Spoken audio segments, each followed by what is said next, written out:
রবীন্দ্রনাথ ঠাকুরের আমি।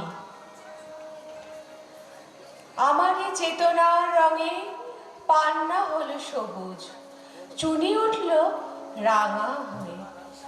আমি চোখ মেললুম আকাশে, জ্বলে উঠল আলো পূবে পশ্চিমে। গোলাপের দিকে চেয়ে বললুম, সুন্দর সুন্দর হলো সে। তুমি বলবে, এ যে তত্ত্ব কথা, এ কবির বাণী নয়। আমি বলবো, এ সত্য, তাই এ কাব্য। এ আমার অহংকার, অহংকার সমস্ত মানুষের হয়ে।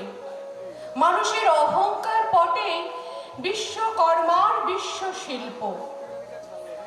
তত্ত্বজ্ঞানী জপ করছেন নিঃশ্বাসে প্রশ্বাসে, না না না।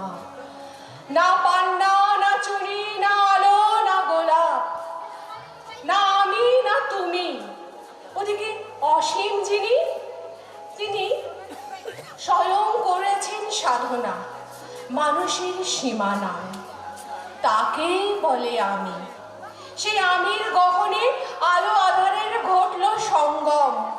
দেখা দিল রূপ, জেগে উঠল রস। না কখন ফুটে উঠে উঠল হা। মায়ার মন্ত্রে, রেখায়, রঙে, সুখে দুঃখে। এ বলো না তত্ত্ব। আমার মন হয়েছে পুলকিত বিশ্ব আমি রচনার আসরে। হাতে নিয়ে তুলি, পাত্রে নিয়ে রং। পণ্ডিত বলেছেন, বুড়ো চন্দ্রটা নিষ্ঠুর চতুর হাসি তার। মৃত্যুদূতের মতন ঘুরে মিলে আসছে সে পৃথিবীর পাঁজরের কাছে। একদিন দেবে চরম টান তার সাগরে পর্বতে।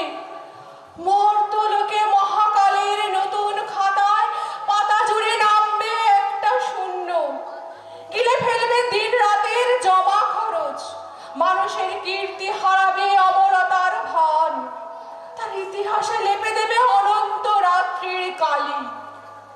মানুষের যাবার দিনের চোখ বিশ্ব থেকে নিকিয়ে নেবে রং। মানুষের যাবার দিনের মন ছানিয়ে নেবে রস। শক্তির কম্পন চলবে আকাশে আকাশে, জ্বলবে না কোথাও আলো। বিনাহীন সভায় যন্ত্রীর আঙুল নাচবে, বাজবে না সুর।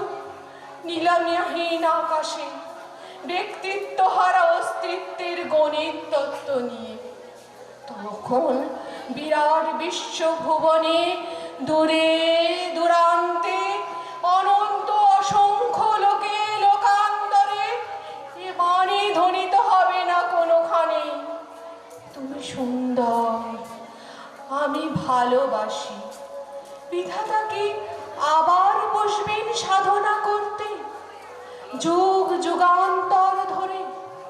প্রলয় সন্ধ্যায় জপ করবেন, কথা কও কথা কও, বলবেন তুমি সুন্দর।